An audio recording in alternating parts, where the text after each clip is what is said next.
Customer relation ডিপার্টমেন্টে transfer করা হচ্ছে, অনুগ্রহপূর্বক অপেক্ষা করুন। আসসালামু আলাইকুম Fran, RFL group customer care থেকে শারমিন বলছি, কিভাবে সহযোগিতা করতে পারি? ওয়ালাইকুম আসসালাম। জি সলিউশন। কি কি আপনারা সহযোগিতা করে থাকেন?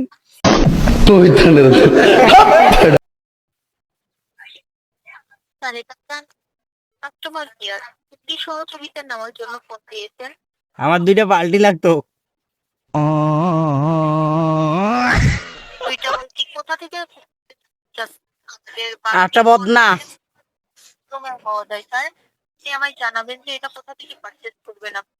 আমার 2টা বালতি লাগতো। আমি পুকুর থাকবো তো, তাই পুকুর পাড়ে বসে আছি, 2টা বালতি লাগবে। এখন বালতি 2টা কোথায় পাবো? তো যদি সহযোগিতা করতেন। বদনা লাগবে একটা। ডিস্টার্বিং কল হয়, কলটি হ্যাং আপ করা হোক। হ্যালো।